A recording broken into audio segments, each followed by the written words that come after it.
it should be no surprise that policies that encourage the explosive number of illegal immigrants coming across our southern border are also a correlation tied into human smuggling increases, human sex trafficking increases. We went from, in 2019, 45-year lows of illegal immigration to now the highest number in our nation's history, 270,000 in the last month reported coming across our southern border.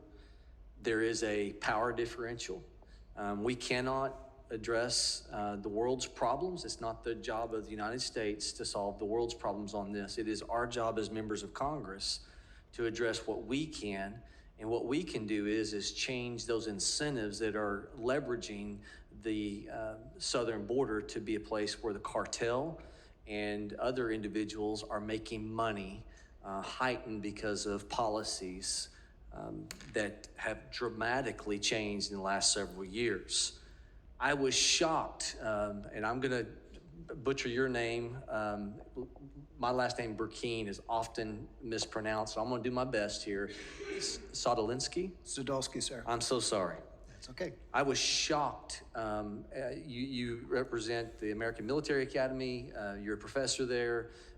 You talked about, in your interviews, your work on human smuggling, about interviewing a person that was involved in human smuggling, who had kidnapped a 12-year-old child, saw the procedure to extract that young adult's eye to then let it be sold into the interior of the United States. Well, sir, to clarify, the trafficker, the former trafficker that I had spoke with, who had been incarcerated, had gotten out of prison, he was speaking about another trafficker. He wasn't the one responsible for the organ harvesting.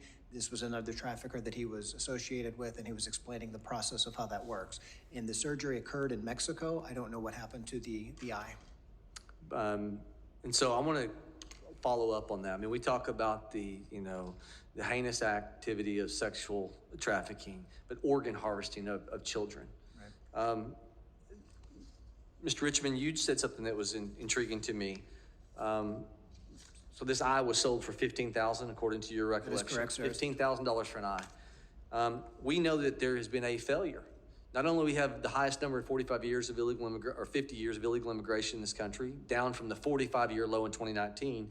You used a statistic I thought was astounding. You said since 2019, it's gone the opposite direction in enforcement of our laws on convictions under the Department of Justice of human trafficking cases.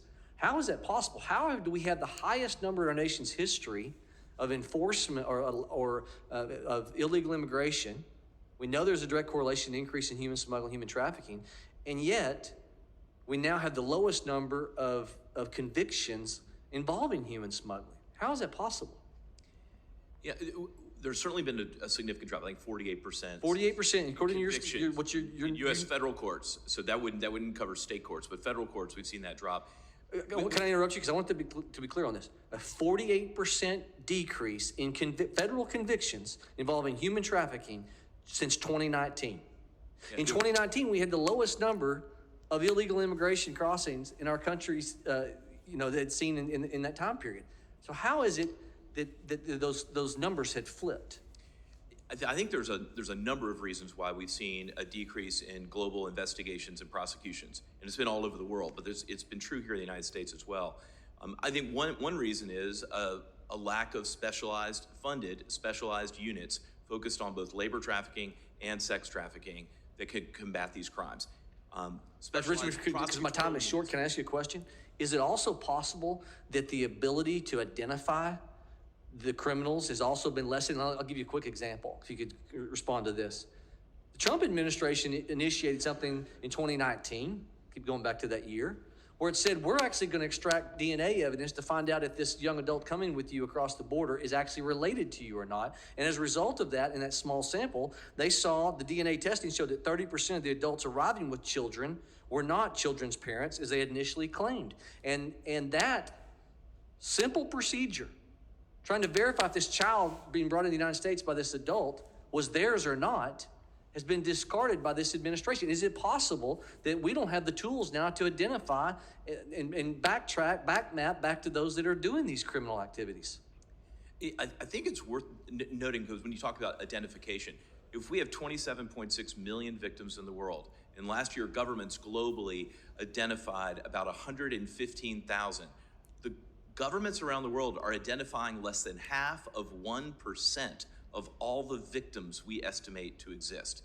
We have to radically increase our investment in combating human trafficking if we're going to make a dent. Thank you. I yield, Mr. Chairman.